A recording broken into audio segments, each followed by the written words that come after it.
The third chambermaid collapsed on the polished obsidian outside the empress's private hall, and nobody moved to help her. I watched from behind a cart of soiled linens, my hands still damp from wringing out the nursery sheets 2 floors below. The chambermaid, young, barely 6 months into her posting, lay on her side with her palms pressed flat to the stone, trembling. Her supervisor, a narrow-shouldered Valtheri woman named Rithais, stood over her with a datapad and did not bend down. "Mark it," Rithais said to no one in particular. "Sethani is the third this rotation. Note the timestamp." 2 attendants lifted Sethani by her elbows and carried her toward the medical wing. The obsidian floor where she'd fallen still held the impression of her knees in a faint heat smear that faded in seconds. Rithais studied the closed mourning door at the end of the corridor, her jaw set, then turned and walked past my cart without a glance. "I've been cleaning the East residential wing of the Thalvarath imperial residence for 11 months. My name is Marin Voss. I am 44 years old, and I have been a housekeeper longer than most of these attendants have been alive. Before the compact brought humans into the Valtheri service network, I cleaned government buildings in Duluth for 19 years. Tile, grout, copper fixtures, mold behind drywall, burst pipes in January, sewage backup in the county record's basement. Nothing about my skill set was impressive. Nothing about me, to anyone who glanced my direction, warranted a second look. That was the point. The Empress Ithiri Val Sorath had not been seen outside her private chambers in 41 days. This was not unusual enough to cause alarm. Valtheri empresses retreated during what they called Sol Kethais, the mourning seclusion after a death in the imperial bloodline. Her consort, Prince Thever, had died 6 weeks prior. The mourning protocols were precise and ancient. No attendant entered without permission. No counsel was offered. No meal was served that wasn't placed on a tray and slid through a narrow gap in the sealed door. What was unusual, what had sent 3 chambermaids to the floor in 8 days, was the smell. It came through the door seals in waves, not rot, not decay, something chemical and alive, like ozone mixed with crushed vegetation, and something underneath that none of the Valtheri staff could name. It triggered a nausea response in their species that was evidently physical, not psychological. Rithais had filed 7 incident reports. The palace physician, a tall Valtheri male named Avirath, had tested air samples from the corridor and found nothing actionable trace organics within tolerance, atmospheric composition standard. But the chambermaids kept dropping. I found out about all of this the way I found out about most things in the residence, by being in the room when people talked as though I wasn't. Rithais briefed the household marshal, Oveth, in the linen staging room while I restocked towels on a bottom shelf 3 meters away. They stood at the work table and discussed the smell, the collapsed staff, the physician's inconclusive results, and the growing concern that the mourning protocols were being violated not by an intruder, but by the Empress herself. "Something is wrong inside those rooms," Rithais said. Oveth folded his arms.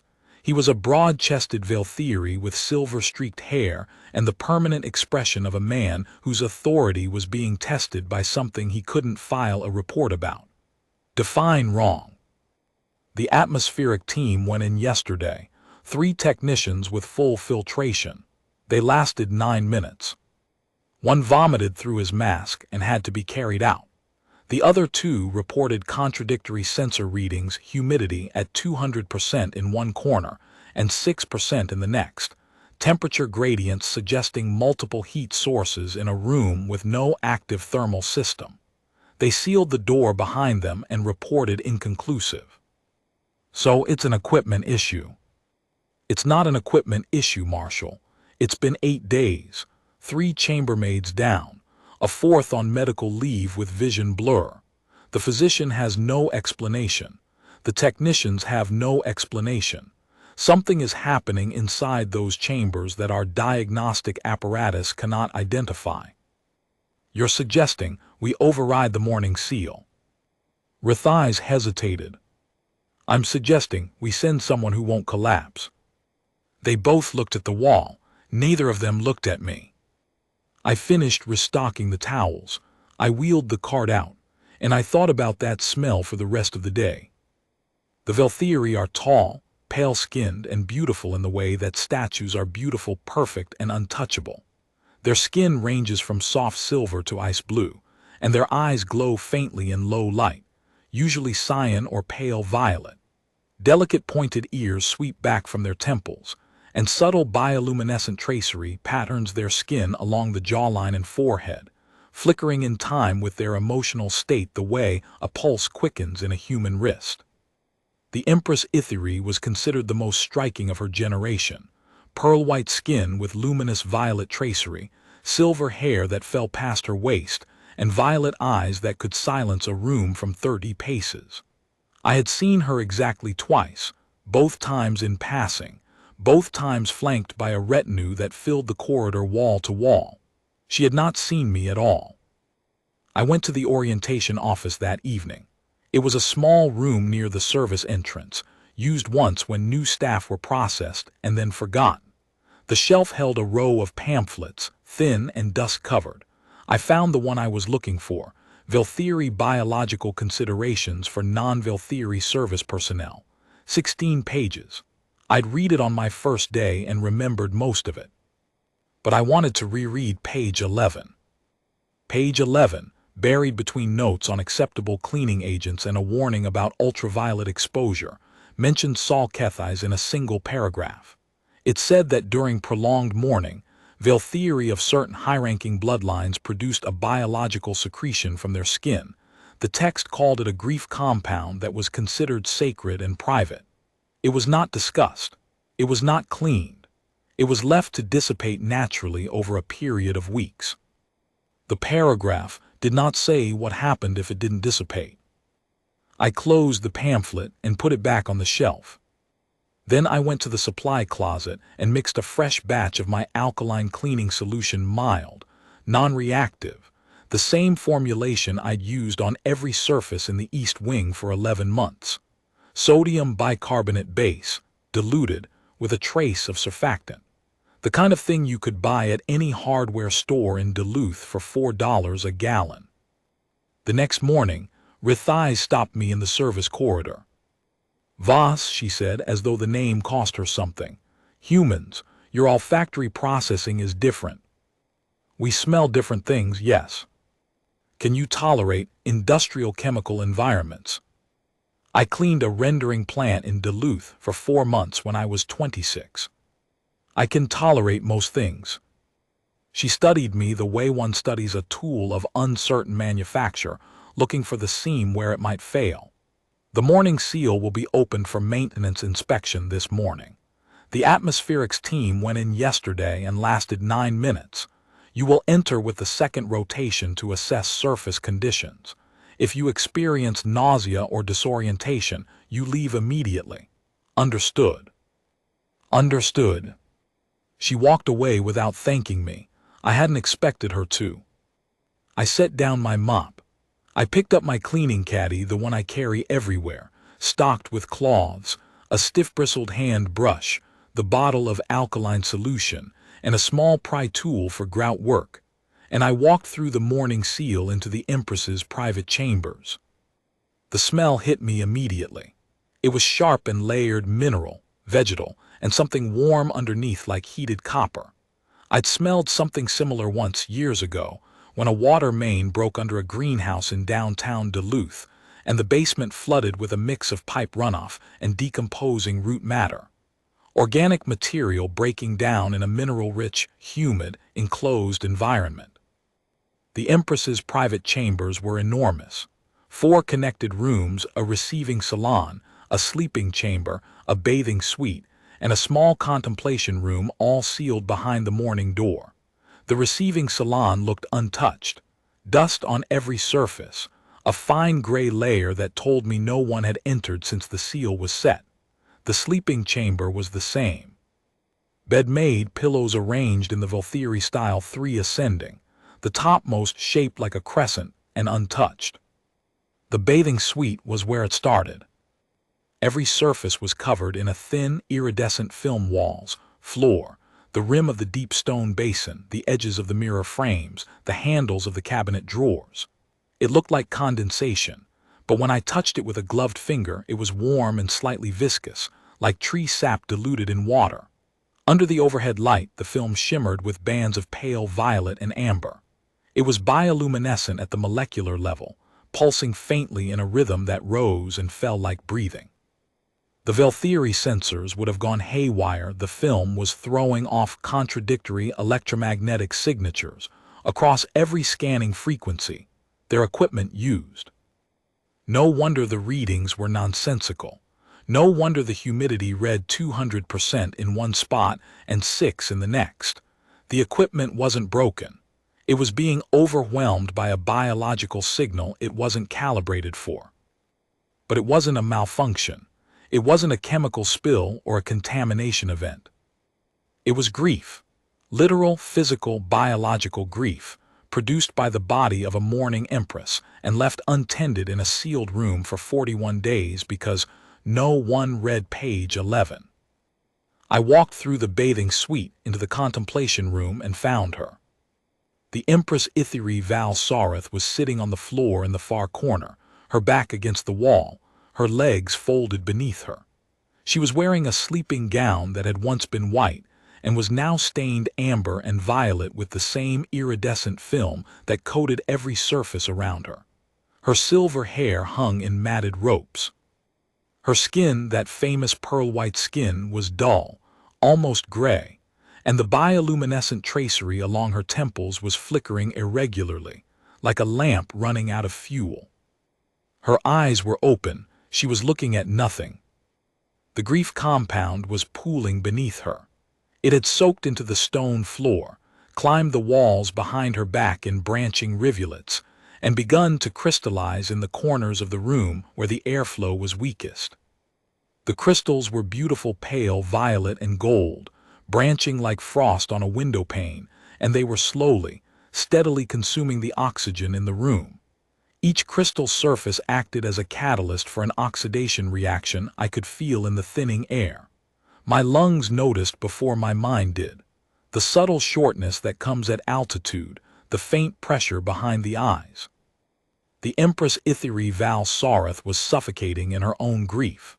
Literally, chemically, in a room sealed by her own mourning protocols, surrounded by staff who couldn't enter and physicians who couldn't diagnose and technicians whose equipment screamed contradictions because no one had read a 16-page pamphlet. I set my caddy down on the nearest dry patch of floor. I did not bow. I did not announce myself. I took a cloth from the caddy, wet it with the alkaline solution, and I started cleaning. I started at the edges of the room where the crystallization was worst. The alkaline solution dissolved the grief compound on contact, not aggressively, not with any dramatic reaction, just a quiet fizzing like baking soda meeting vinegar. The crystals softened, turned translucent, and wiped away. Underneath, the stone was stained but intact. I worked in silence. Cloth, solution, scrub, ring, repeat. The rhythm of it was the same rhythm I'd used on tile floors in county buildings, on bathroom walls in office parks, on the grout lines around industrial sinks in restaurant kitchens. The surface was alien. The motion was mine. The Empress did not move. Her eyes tracked me once briefly, when I passed in front of her to reach the crystallized corner near the ventilation grate, but she did not speak. Her breathing was shallow. The tracery along her temples flickered and dimmed and flickered again. I cleaned the contemplation room in 40 minutes. The air was already better. I could feel it in my lungs, the fullness returning, the pressure behind my eyes easing. I moved to the bathing suite. I cleaned every surface: walls, floor, basin rim, mirror frames, cabinet handles, the edge of the tub where the compound had pooled 2 fingers deep. Methodically, thoroughly, the way I'd cleaned 1,000 rooms before this one. Nobody came to check on me. Nobody opened the morning seal to ask how it was going. I worked for 3 hours. When I finished the bathing suite, the receiving salon, and the sleeping chamber wiping the dust away too, because dust is dust regardless of whose empire it belongs to. I went back to the contemplation room. The empress was still sitting in the corner. The floor beneath her was still coated. Fresh compound was still seeping from her skin in slow, steady beads, like sap from a scored tree. I knelt not in deference, just to reach the floor, and I cleaned around her. Carefully, methodically, the way you clean around someone who is sitting in their own pain and doesn't need you to comment on it.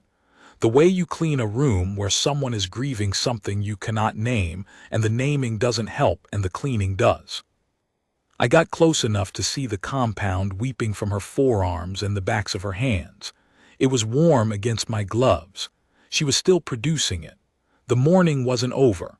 The biology didn't care about protocol timelines or the physician's test results or the marshal's filing categories. I cleaned what I could reach without moving her. Then I sat back on my heels and looked at the room. The stone was wet and clean. The air was breathable. The crystals were gone. Tomorrow there would be more. "I'll need to come back," I said, not to her, to the room. The way you talk to yourself when you're working alone and need to organize the next shift. She didn't answer. I gathered my caddy, walked out, and closed the morning seal behind me. Rithais was waiting in the corridor with Ovath, the physician Avirath, and 2 palace guards.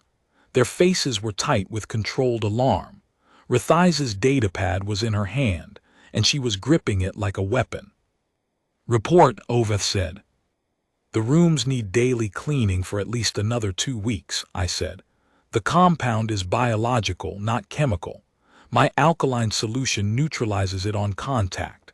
The atmospheric issues will resolve once the surfaces are clear and stay clear. I'll need access every morning, 1 hour minimum." They stared at me. "What compound?" Rithais said. "The grief secretion.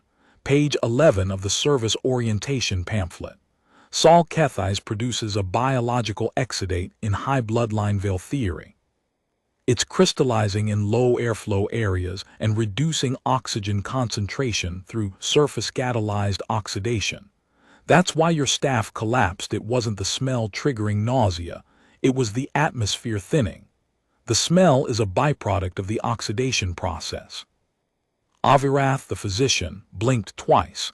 His pale blue features went very still. "That is not in any of my medical databases." "It's in your orientation pamphlet, page 11, 3rd paragraph." The orientation pamphlet is a service document. It's written for cleaning staff. "Yes," I said. "That's why a cleaning staff member is the one who read it." The silence that followed was the particular kind I'd grown accustomed to in 11 months of service. The silence of people recalibrating their understanding of what the human in the room was capable of. I waded through it the way I wade through most things, standing, with my caddy in my hand and nothing to prove. "Daily access," Ovath said finally. 1 hour, report any changes to Rithais." I nodded. I picked up my mop from where I'd left it against the wall, and I went back to work. The next morning, I entered through the morning seal at dawn. The contemplation room was worse. The empress hadn't moved from her corner, and fresh compound had recoated the floor around her in a thick amber layer already beginning to crystallize at the edges. The crystals had climbed higher on the walls overnight, reaching the ventilation grate in the upper corner and blocking half its aperture. The air was thin again, not dangerous, but noticeable, like the first floor of a stairwell when you're expecting the ground. I cleaned it methodically, corner by corner, wall by wall, crystal by crystal. The alkaline solution did its work, quiet and steady, and I did mine. The empress watched me with those dim violet eyes, her breathing shallow, her hands still braced against the floor. I didn't speak. She didn't speak. The only sound was the cloth against the stone, and the soft fizz of the compound dissolving. When I finished and stood to leave, I noticed something. The grief compound beneath her was lighter than the day before, not gone, not close to gone, but the amber had faded toward a pale gold, and the beads forming on her forearms were smaller. The body's grief was easing, one fractional degree at a time. Biology moves on its own schedule. You can't rush it. You can only keep the room clean enough for it to do what it needs to do.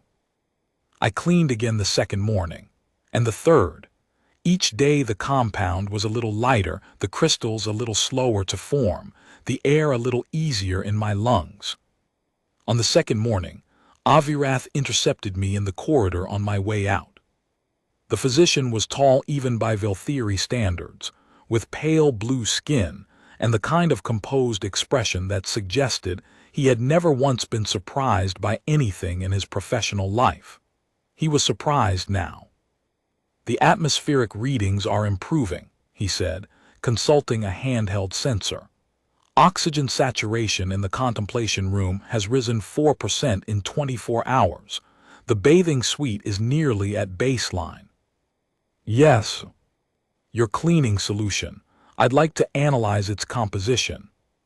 "Sodium bicarbonate, water, and a surfactant. The ratio is on the supply closet wall." He stared at me. "That cannot be the active agent. The compound I'm reading on these surfaces is a complex bioluminescent polymer with a molecular weight that should resist simple alkaline hydrolysis.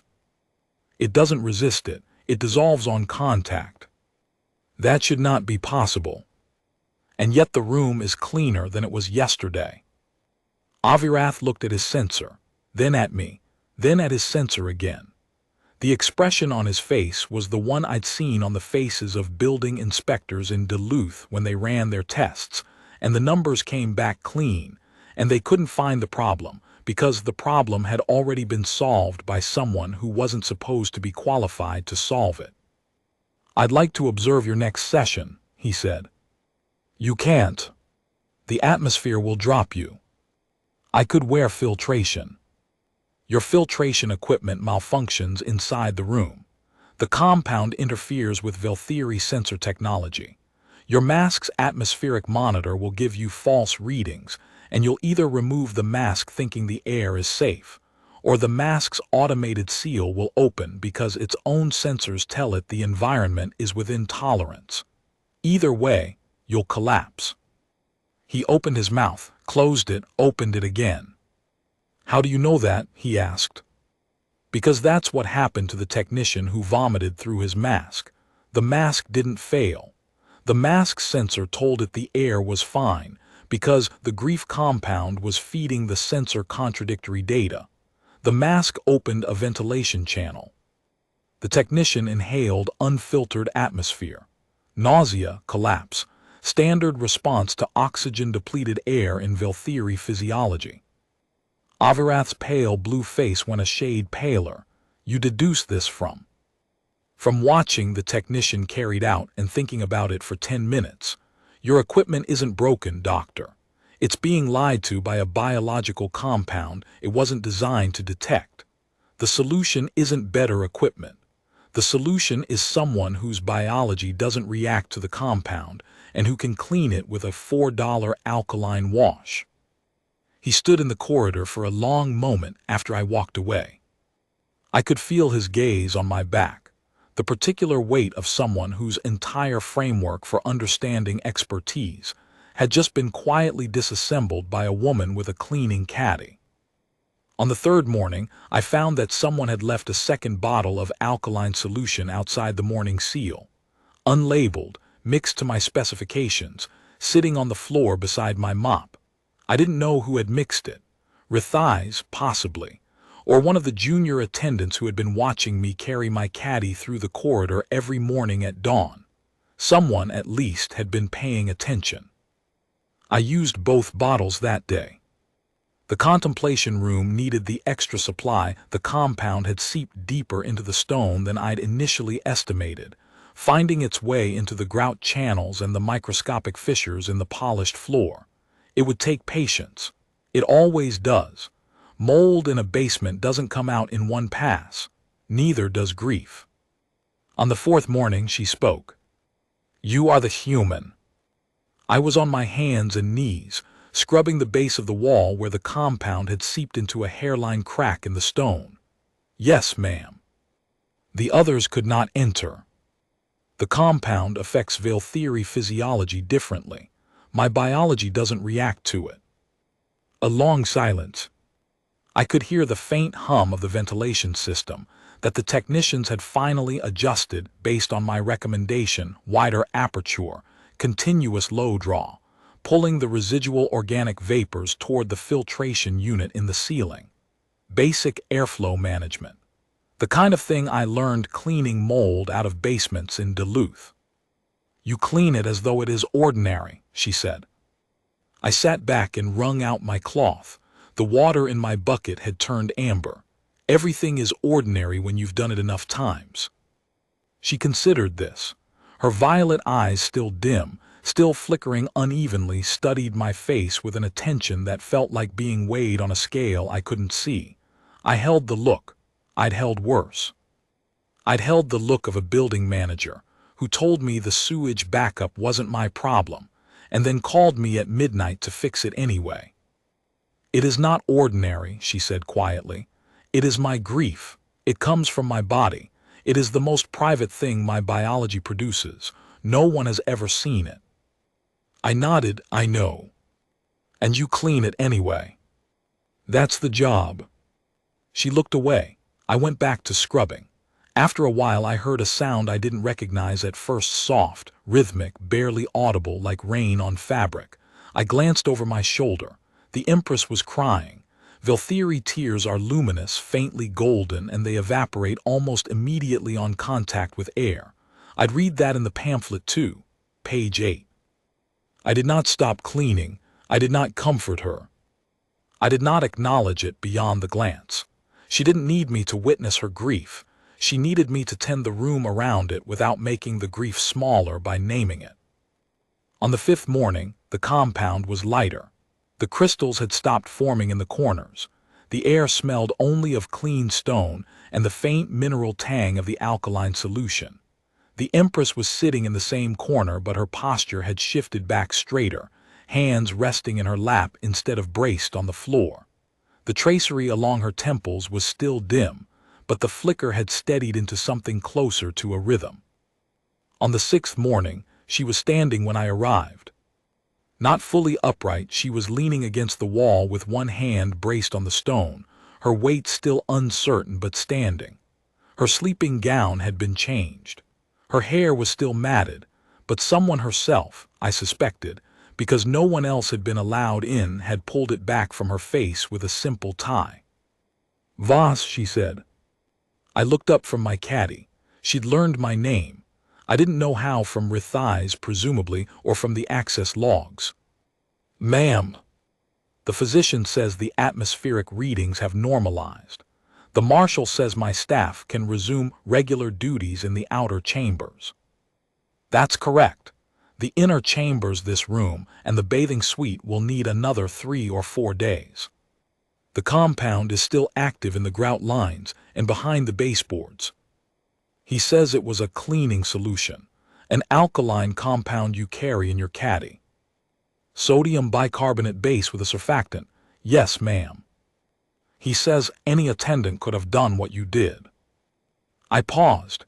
That was wrong, and we both knew it.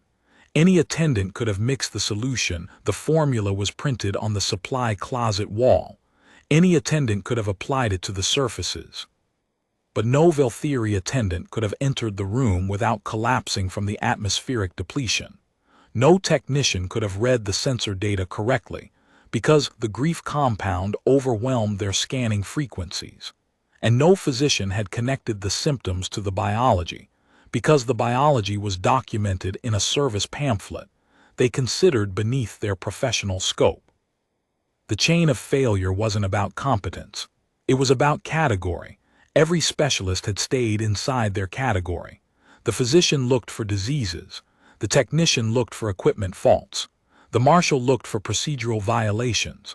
None of them looked at page 11 of a pamphlet written for the people who mop floors, because the people who mop floors don't solve crises. They mop floors.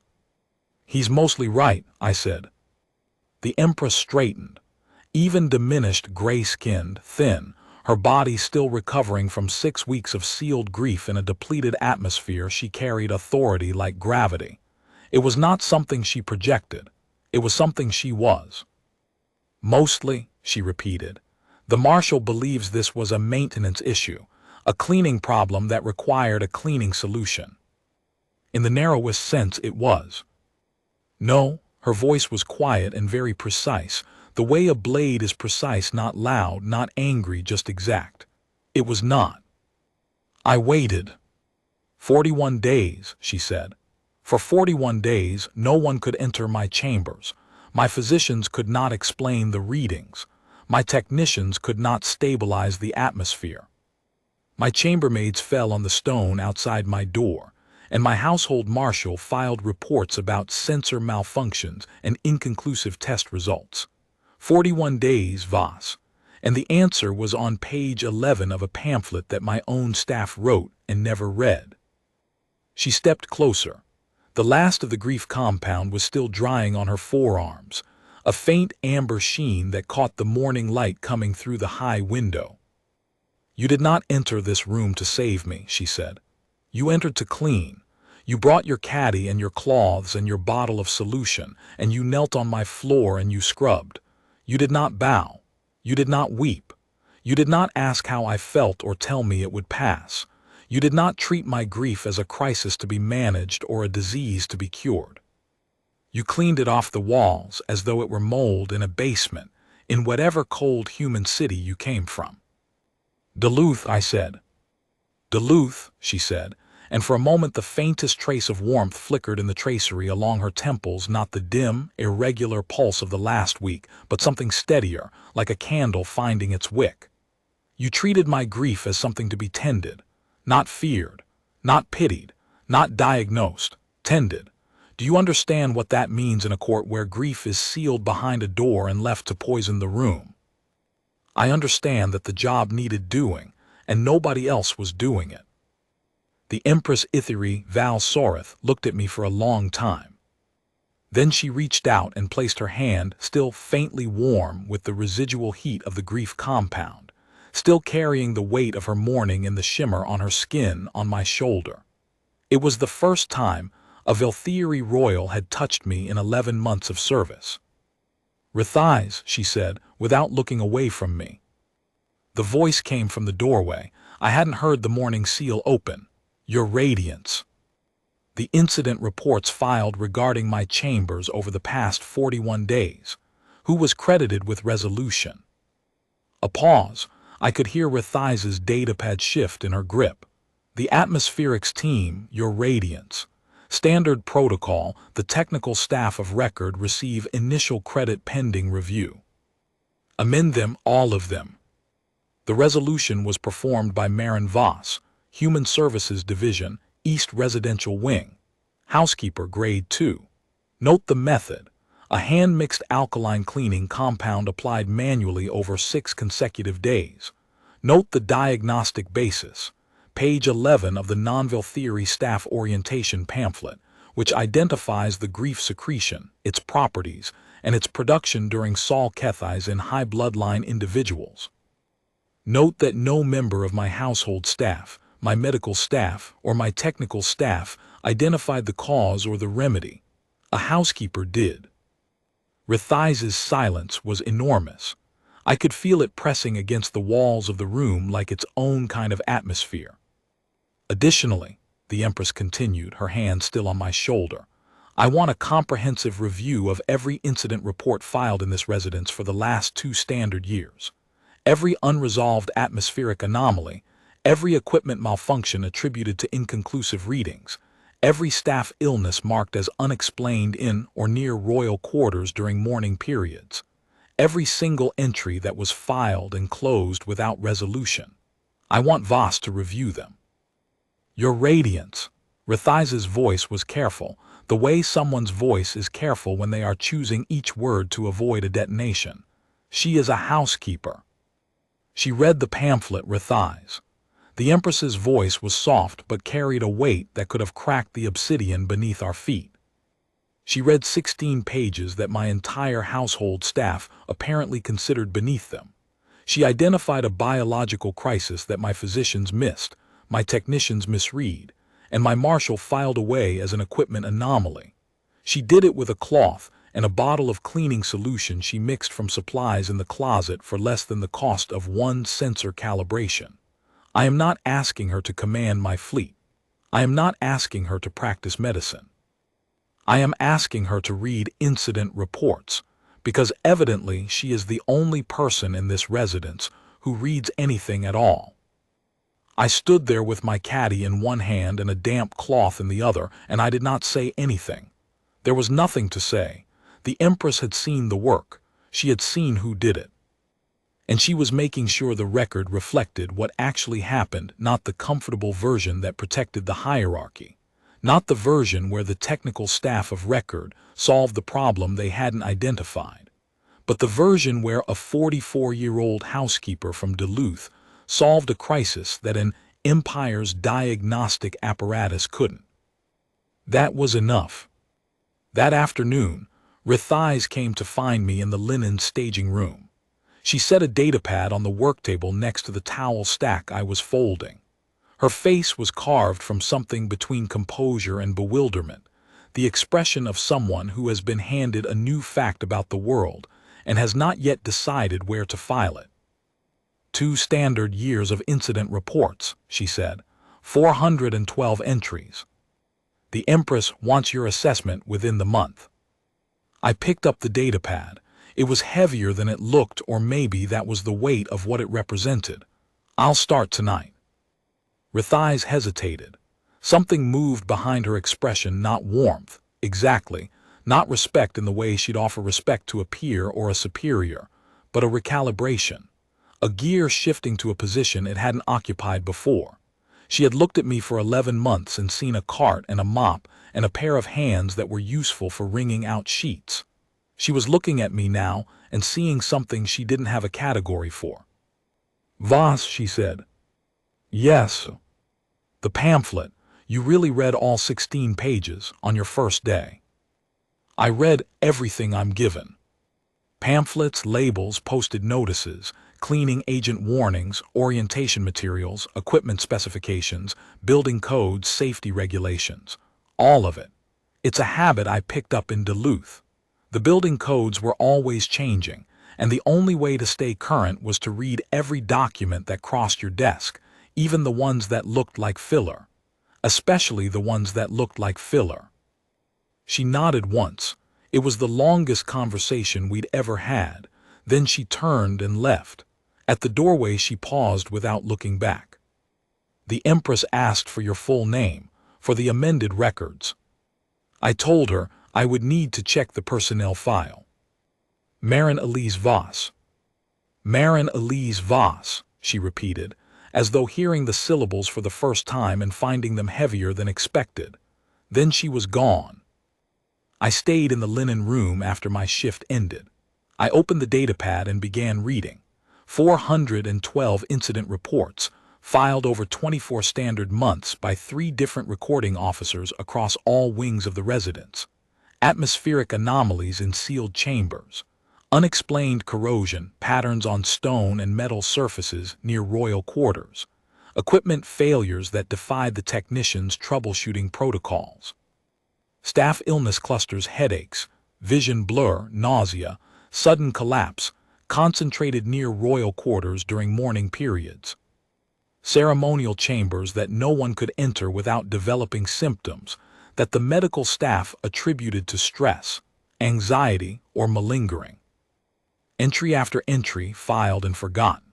Incident noted, investigation inconclusive, file closed. Incident noted, equipment serviced, anomaly persists, file closed. Incident noted, staff member reassigned to alternate wing, no root cause identified, file closed. A pattern so consistent it was almost its own kind of wallpaper, invisible because it covered everything.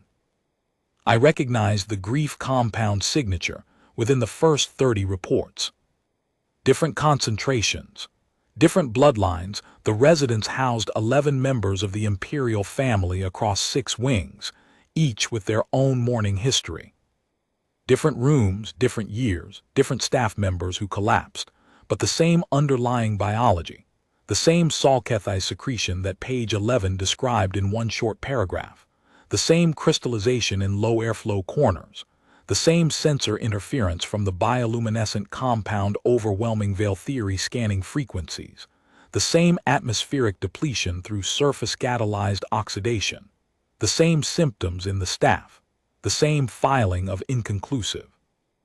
Years of it.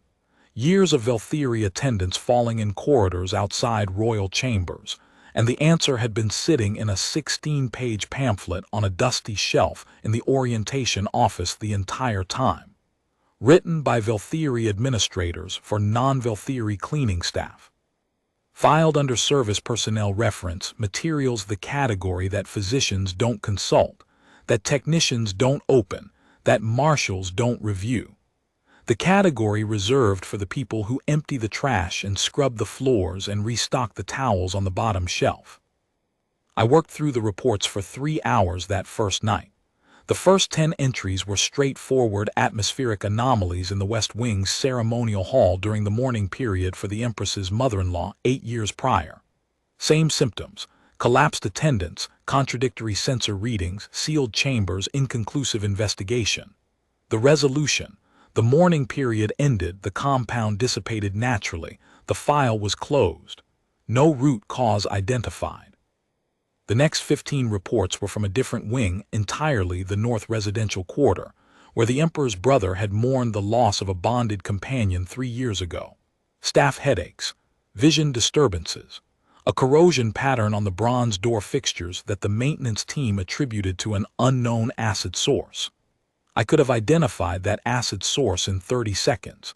The grief compound, in its liquid state, has a mildly acidic pH that reacts with copper alloy metals. The bronze turned green and pitted. The maintenance team replaced the fixtures and filed the report as inconclusive. Nobody connected the corrosion to the mourning period happening on the other side of the door. Entry 31 stopped me cold.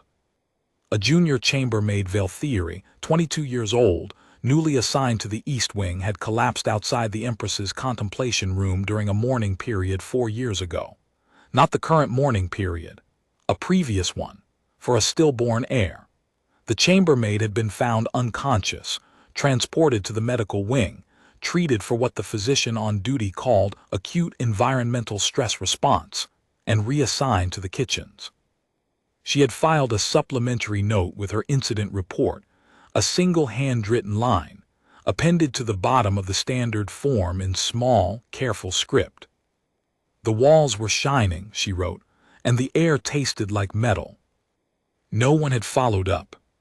The supplementary note was flagged as subjective sensory observation not actionable.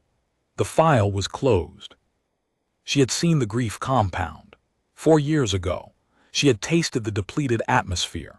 She had written it down in the only space the system gave her, a supplementary note on an incident report, and the system had dismissed it as subjective, not actionable. The testimony of a junior chambermaid who had been reassigned to the kitchens for the crime of collapsing in a corridor where the air was being consumed by crystals no one knew existed. I noted her name, Sethani Val Oris, the same first name as the chambermaid who had collapsed 8 days ago, the third one, the one Rithais had stood over without bending down. I checked the current personnel roster on a separate terminal. Same person. Sethani Val Oris had been reassigned from the kitchens back to the East Wing 6 months ago. She had collapsed in the same corridor, outside the same door, from the same compound, and been marked down the same way. 4 years apart. The same woman, the same answer, the same filing of inconclusive. I annotated the first 50 entries with cross-references to the pamphlet's description of the grief compound, noting the shared symptoms, the shared sensor artifacts, the shared atmospheric profiles, the shared filing outcome. By the time I closed the datapad and walked back to my quarters in the human dormitory wing, the pattern was so clear it hurt to look at. Not because it was complex, because it was simple. Every one of these incidents had the same cause. Everyone had the same solution. and everyone had been filed as a mystery because the people investigating it were too senior to read a pamphlet written for the people who mop floors. I continued the review over the following 3 weeks, working every evening after my regular cleaning shift, reading reports in my bunk with my caddy sitting on the floor beside me like a familiar animal. I found the grief compound signature in 209 of the 412 entries. 53%. More than half of every unresolved incident in the residence for 2 years traced back to a single biological process described in a single paragraph on page 11. The remaining 203 entries were a mix of genuine equipment faults, legitimate atmospheric anomalies unrelated to biological secretions, and a handful 19, specifically that I flagged for further investigation because they didn't fit either pattern.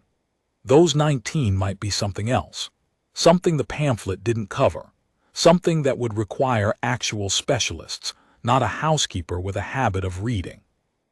I found Sethani Val Oris in the kitchens the next day.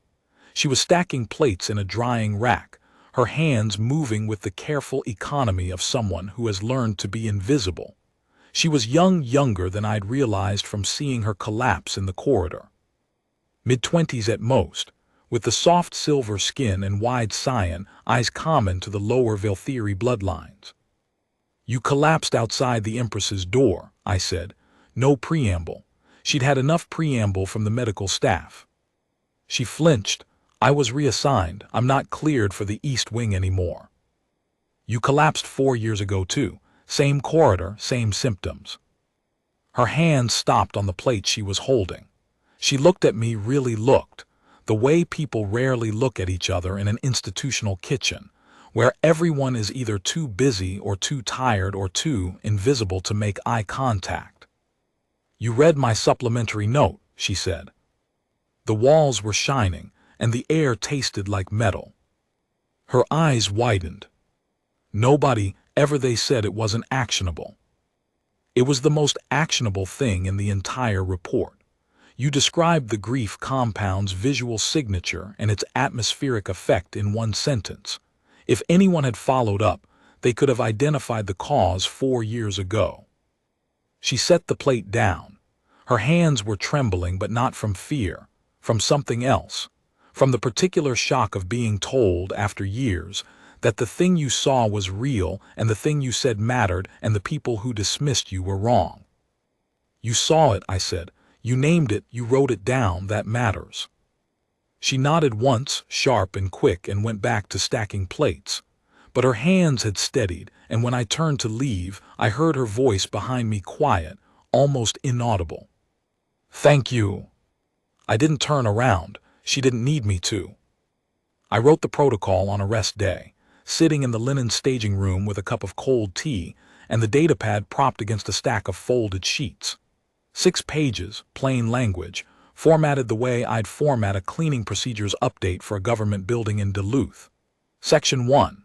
Identification of the grief compound, what it looks like, how it smells, what symptoms it causes in Velthiri and non-Velthiri species, and the conditions under which it is produced. Section 2.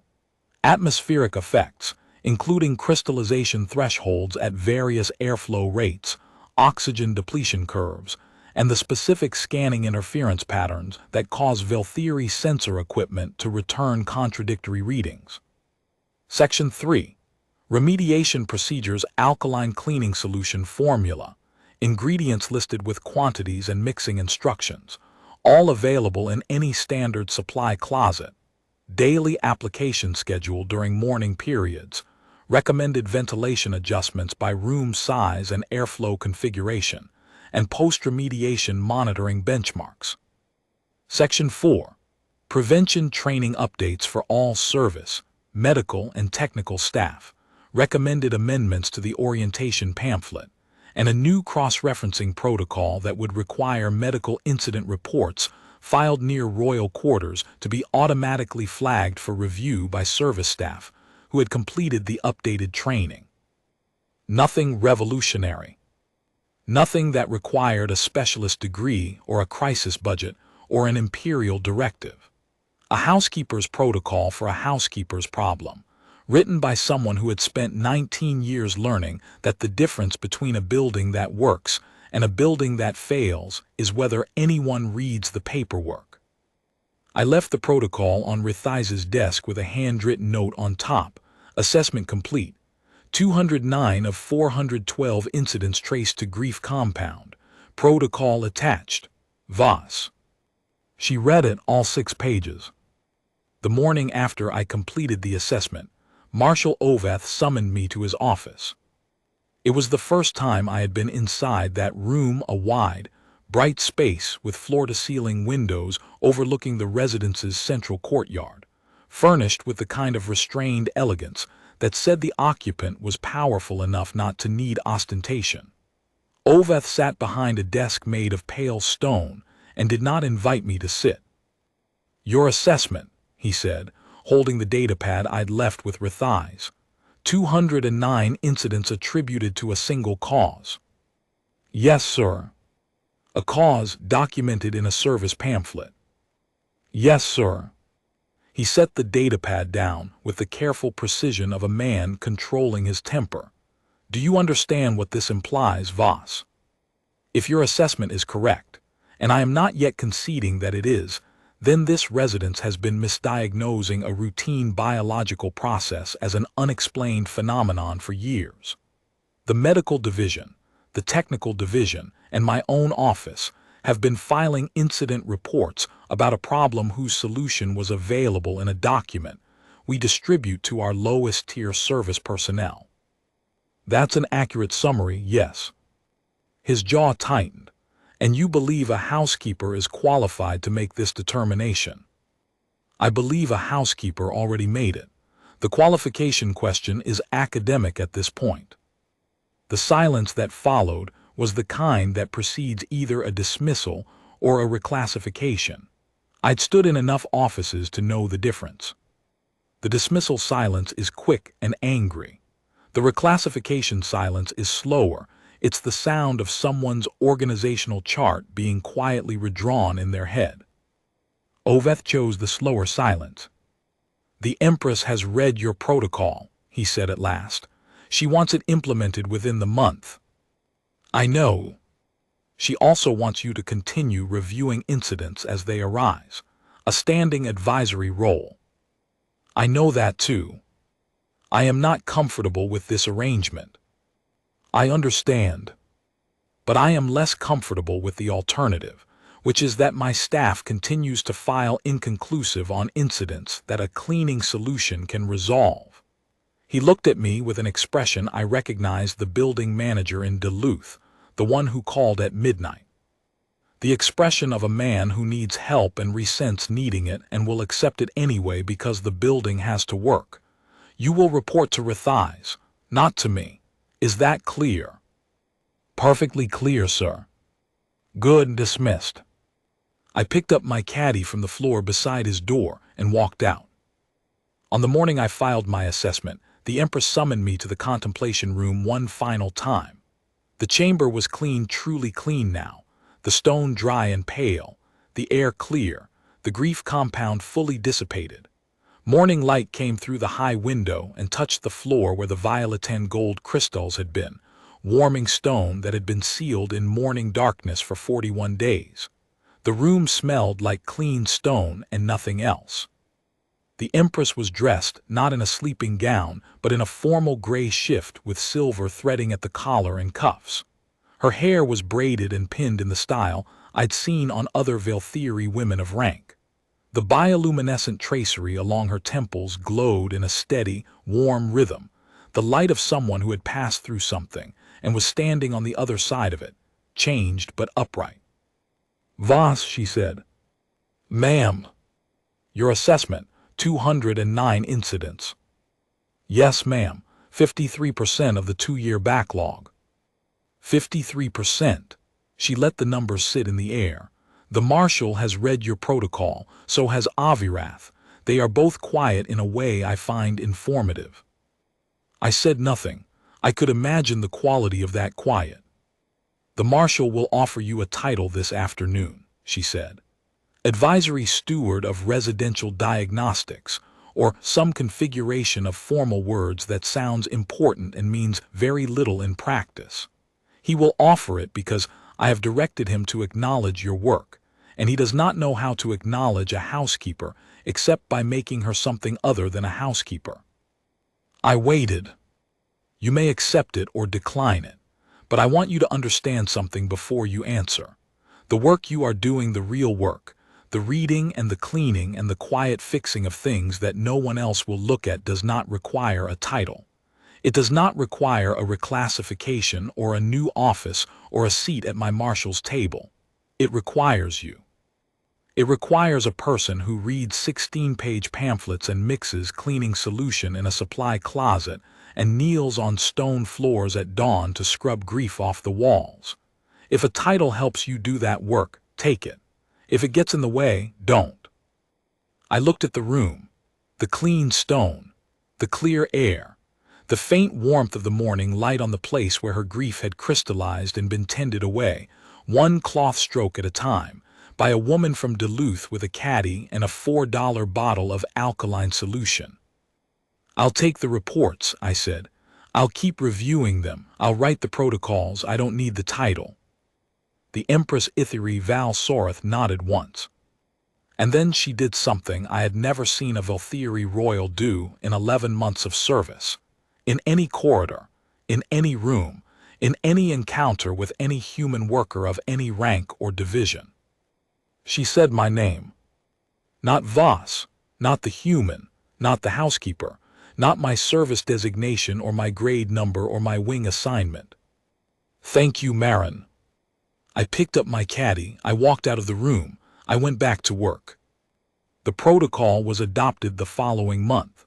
Rithai's scheduled training sessions for all service divisions, and for the first time in the residence's administrative history, cross-listed them with medical and technical staff.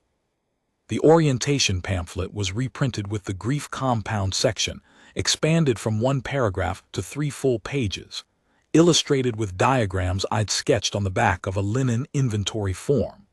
A new appendix was added on cleaning protocols during mourning periods, my 6-page document, reformatted by Rithais with proper Valthiri administrative headers and reference codes, but otherwise unchanged. The first training session was held in the East Wing conference room on a gray morning 2 weeks after the protocol was adopted. I stood at the front of the room, the first and only time I'd stood at the front of any room in the residence that wasn't a supply closet, and explained the grief compound to an audience of 43 Valthiri staff members. Medical personnel, technical specialists, service supervisors, and a handful of chambermaids who sat in the back row and looked at me the way I must have looked at them for 11 months, with the quiet attention of people who clean rooms and notice things. I explained the biology. I explained the chemistry. I explained the atmospheric effects and the sensor interference and the crystallization thresholds and the remediation protocol. I showed them the alkaline solution, the same bottle from my caddy, sitting on the table beside the datapad, looking exactly as unremarkable as it was. I showed them the pamphlet, page 11, and read the paragraph aloud. When I finished, the room was silent. Then Avirath, the physician, raised his hand. This information, he said carefully. It's been available since the pamphlet was first distributed. Yes. How long ago was that? 12 years. The pamphlet has been revised twice since its initial publication. The paragraph on page 11 has been present in all 3 versions. The quality of the silence changed. It became the kind of silence that fills a room when a large number of intelligent, competent people realize simultaneously that they have been walking past the answer to a problem for over a decade because it was filed in a category they didn't consider worth reading. Sethani Val Oris was not in the room. She was still in the kitchen, still stacking plates, but I had added her name to the protocol's acknowledgement section, the only name besides my own. S. Val Oris, Supplementary Field Observation, East Wing Incident Report 287C, the first person to describe the grief compound, 4 years before I arrived. The collapsing stopped. Within a quarter, incident reports for unexplained atmospheric anomalies dropped by 60%. Avirath, the physician, submitted a formal request to incorporate the pamphlet's biological data into the medical staff's reference library. Rithais approved it the same day she received it, the fastest administrative approval anyone in the East Wing had ever seen. My name is in the appendix. Small print last line below the administrative header and the reference codes. Protocol Origin. M.E. Voss, Human Services Division, East Residential Wing. Rithais added it without asking me.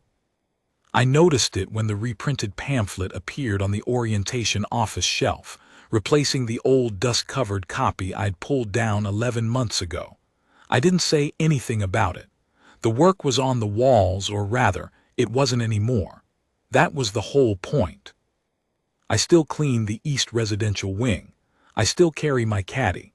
I still restock towels on the bottom shelf of the linen staging room while people talk over my head about problems they can't solve.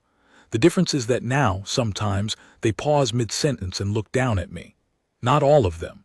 Not often. But sometimes. And sometimes the pause is followed by a question tentative, as though they're not sure a housekeeper is the right person to ask, but they've run out of people who gave them the wrong answer. And sometimes Rithais stops me in the hallway with her datapad and says, "Voss, there's a reading in the South Wing. The sensors are contradictory again. Can you take a look?"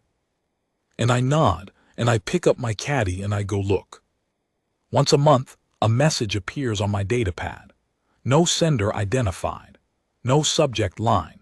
Just 2 words in the formal Velthiri script that I've slowly, carefully learned to read over the past year, studying the characters on rest days the same way I study building codes and cleaning agent labels and 16-page pamphlets that everyone else considers beneath them.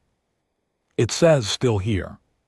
And I reply every time in the same plain language I use for everything, for incident reports, for cleaning protocols, for the $4 alkaline solution I mix in the supply closet, for the quiet work of tending what no one else will tend. Still cleaning.